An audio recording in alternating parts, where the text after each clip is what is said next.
Hello dear students, this is exercise 5.1, chapter 5 arithmetic progression, and this is Mayank sir from the new Tulip International School, Ahmedabad. इस video में हम exercise 5.1 के जो questions है उसमें से एक या दो सब क्वेश्चंस हम लेंगे, कैसे सॉल्व करते हैं, किसके पीछे कौन सा मेथड यूज़ होता है। तो ये एक तरीके से आपका 5.1 का रिवीजन भी हो जाएगा और जो सम ट्रिकी क्वेश्चंस है वो मैंने यहाँ पे लिए हुए हैं। बाकी का जो एक्सरसाइज 5.2 है वो आज आप करोगे और मुझे व्हाट्सएप में उसके डाउट भेज दीजिए ताकि हमारे नेक्स्ट सेशन में जो एक्सरसाइज 5.2 क्या मैं वीडियो बनाऊँ उसमें वो सारे सम्स इंक्लूड कर लूँ। सो 5.1 का जो क्वेश्चन 1 है उसका मैंने फर्स्ट लिया हुआ है। तो 5.1 का पहले तो क्वेश्चन 1 है, वो क्वेश्चन क्या है, in which of the following situation does the list of numbers involve make an arithmetic progression and why. मतलब कि list of numbers arithmetic progression है कि नहीं वो आपको बताना है, एंड क्यों, वो क्यों एरिथमेटिक प्रोग्रेशन है तो क्यों है वो आपको बताना है। सो उसमें पहला जो मैंने लिया है वो क्या है, the taxi fare after each kilometre when the fare is ₹15 for the first kilometre and ₹8 for each additional kilometre. मतलब पहले किलोमीटर का प्राइस 15 रुपया है, 15 रुपीज़, एंड बाकी एडिशनल किलोमीटर 8 रुपीज़ बढ़ते जाएंगे। सो इसका मतलब ये हुआ कि for 1 kilometre journey you will need to pay 15 rupees. For 2 kilometer journey, you will need to pay 23 rupees because 15 plus 8. For 3 kilometer journey, you will need to pay 31 rupees. तो इसका मतलब ये हुआ कि डिफरेंस सेम है, तो ये एक एरिथमेटिक प्रोग्रेशन है। क्वेश्चन 2 मैंने लिया हुआ है, उसका भी फर्स्ट लिया हुआ है। पहले तो क्वेश्चन 2 क्या है कि right first 4 terms of the AP when the given the first term a and the common difference d are given। अभी देखो आपको फर्स्ट टर्म a दिया गया है, कॉमन डिफरेंस d दिया गया है, आपको उस एरिथमेटिक प्रोग्रेशन की पहली 4 टर्म लिखनी है। जैसे कि मैं आपको यहाँ पे दे दूँ, उसका पहला सम है a is 10 d is 10। तो ऑब्वियस है, ये तो बहुत ही ईजी हो गया कि फर्स्ट टर्म तो 10 है, सेकंड टर्म क्या होगी 10 + 10 20, third term 20 + 10 30, so fourth term is 40। तो एपी की पहली 4 टर्म होगी 10 20 30 40। इसी तरह क्वेश्चन 2 का मैंने दूसरा भी लिया हुआ है कि एज इसमें -2 है एंड डी 0 है। तो देखो पहली टर्म -2, अभी डिफरेंस 0 दिया है, मतलब second term is -2, third term is -2। आप बोलोगे सर ये एपी है, यस ये भी एक एपी है। तो पहली 4 टर्म -2, -2 -2 -2, तो ये जो चारों के चारों टर्म है वो एपी बनाती है। अभी मैंने तीसरा क्वेश्चन लिया है, उसका फर्स्ट लिया हुआ है। पहले तो तीसरा क्वेश्चन क्या है, for the following APs right the first term and common difference. आपको फर्स्ट टर्म लिखनी है और कॉमन डिफरेंस लिखना है। ये तो काफ़ी इजी वाला क्वेश्चन है कि ये सपोज एपी दिया है 3 1 -1 -3, तो उसमें फर्स्ट टर्म तो आपको साफ साफ दिखाई दे रही है, इट इज़ 3, एंड डी आपको डिफरेंस ढूंढना हो तो आप क्या करोगे, second term minus first term, तो वो कॉमन डिफरेंस आपको मिल जाएगा, दैट इज़ 1 - 3, 1 - 3 इज़ -2। देयरफॉर नीचे लिखना मत भूलना, a is equal to 3 and d is equal to -2। Now which of the following are APs, and if they form an AP, find the common difference D and write 3 more terms। कौन कौन सी AP है, वो AP है तो उसका common difference D आपको लिखना है एंड 3 मोर टर्म्स लिखनी है।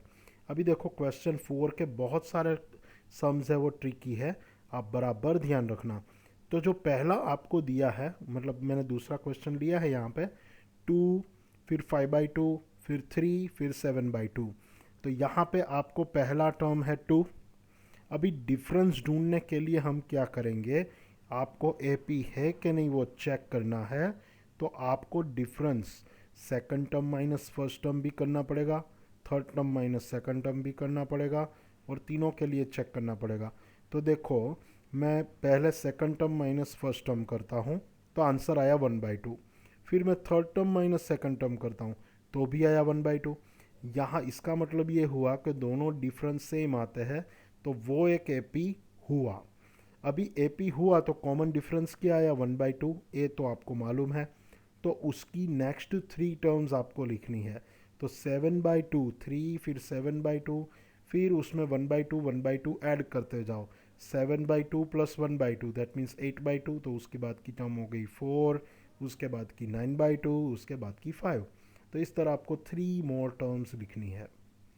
समझ में आ गया? बिल्कुल इसको ध्यान से करना है ऐसे क्वेश्चन को। अगर एपी है तो ही 3 नेक्स्ट टर्म लिखनी है, अगर एपी नहीं है तो वहीं पे क्वेश्चन है वो स्टॉप जाएगा। अभी क्वेश्चन नंबर 4 का सिक्स्थ, अगेन क्वेश्चन नंबर 4 ही है, उसका मैंने सिक्स्थ सम लिया है। 0.2, 0.22, 0.222 ऐसा एक सम दिया है। तो उसमें ए तो आपको चलो 0.2, फिर डिफरेंस के लिए हम 0.22 माइनस 0.2 करेंगे तो आंसर आया 0.02। जबकि मैंने third term minus second term करी तो आंसर आया 0.002। यहाँ पे डिफरेंस सेम नहीं है। अगर डिफरेंस सेम नहीं है, डिफरेंस इज नॉट इक्वल, तो डायरेक्टली लिख देना है therefore it is not an AP. अभी उसकी नेक्स्ट थ्री टर्म्स ढूंढने का कोई अर्थ नहीं है। अभी क्वेश्चन 4 का मैंने 10th लिया हुआ है। ओके, तो 10th में क्वेश्चन तो सेम ही है, कौन सी एपी है, अगर एपी है तो उसका डिफरेंस लिखो और 3 मोर टर्म्स लिखो। अभी देखो क्वेश्चन ऐसा है, ए 2a 3a 4a। अभी यहाँ पे डिफरेंस 1 में ढूंढूं, मतलब कि second term minus first term करूँ तो it is 2a minus a, that means a। और फिर मैं third term minus second term करूँ तो वो आया 3a माइनस 2a, वो भी a ही आया। यहाँ पे डिफरेंस सेम है, दैट मीन्स वो ए पी है और डिफरेंस है उसका a। तो उसके बाद की तीन टर्म कौन कौन सी होगी, 4a के बाद क्या क्या ए ऐड करते जाओ तो 5a 6a 7a। अभी हम 11th वाला सम ले लें, तो which of the following are AP. अभी उसमें भी A square A cube A raise to 4 ऐसे दिया है। तो देखो पहला डिफरेंस मतलब कि second term minus first term करूँ तो ए स्क्वायर माइनस ए, तो इसको फैक्टराइज फॉर्म में लिखूँ तो ए इंटू ए माइनस 1। अभी D2 में ढूंढूँ ए क्यूब माइनस ए स्क्वायर, उसमें से ए स्क्वायर कॉमन निकलेगा तो काउंट ब्रैकेट में बचेगा ए माइनस 1। यहाँ पे आप देख सकते हो डिफरेंस सेम नहीं है। अगर डिफरेंस सेम नहीं है, difference is not same, therefore it is not an AP. अभी फोर्थ का मैंने 12th लिया हुआ है। 12th में क्या बोल रहे हैं, that which question again same रहेगा, लेकिन जो क्वेश्चन दिया है √2 √8 √18 √32। देखने से तो आपको पहले ऐसा लगेगा कि ये एक एरिथमेटिक प्रोग्रेशन नहीं है, लेकिन उसको ध्यान से देखो तो जो √2 है फिर √8 है, उसको मैं ऐसे लिख सकता हूँ 4 × 2। 18 को मैं ऐसे लिख सकता हूँ 9 × 2। 32 को ऐसे मैं लिख सकता हूँ 16 × 2। तो जो ये परफेक्ट स्क्वायर नंबर आए अंदर, उसको मैं बाहर निकाल के उसका स्क्वायर रूट लिख सकता हूँ। तो वो √2, फिर 2 √2, फिर 3 √2, फिर 4 √2, ऐसी सीक्वेंस बन गई है। तो पहले वाली ही जो हमको सीक्वेंस दी गई है उसी को मैं इस तरीके की सीक्वेंस में सिंप्लीफाई कर सकता हूँ। √2, 2 √2, 3 √2, 4 √2। तो यहाँ पे आप देखो अगर डिफरेंस, तो 2 √2 माइनस √2, √2 बचता है। 3 √2 माइनस 2 √2, अगेन √2 बचता है। That means difference is same, तो ये एक एपी हुआ और डिफरेंस √2 का हुआ। तो 4 √2 के बाद की तीन टर्म कौन कौन सी होगी, 5 √2, 6 √2, 7 √2। बहुत ही इंटरेस्टिंग सम है और बहुत ही इंपॉर्टेंट सम है। फिर मैंने 15th वाला सम लिया है, वही क्वेश्चन का 15th वाला सम। उसमें क्या कहते हैं, क्वेश्चन तो सेम ही रहेगा, लेकिन यहाँ पे 1 स्क्वायर 5 स्क्वायर 7 स्क्वायर 73 ऐसे दिया है। ये भी देख के आपको ऐसा लगेगा कि सर ये एपी नहीं है, लेकिन अगर आप इसको सिंप्लीफाई करो, 1 स्क्वायर 1, 5 स्क्वायर 25, 7 का स्क्वायर 49 एंड 73, तो यहाँ पे आप देख सकते हो कि पहला डिफरेंस 25 माइनस 1 दैट इज़ 24, दूसरा difference 49 minus 25 that is again 24, तो यहाँ पे डिफरेंस सेम आया, तीसरा डिफरेंस भी 24, दैट मीन्स डिफरेंस सेम आया, so this is an AP and common difference is 24। तो 73 के बाद की तीन टर्म आपको लिखनी हो तो उसमें 24 24 ऐड करते जाओ, तो 97 121 145, ये आपका आंसर हो गया। Any doubt?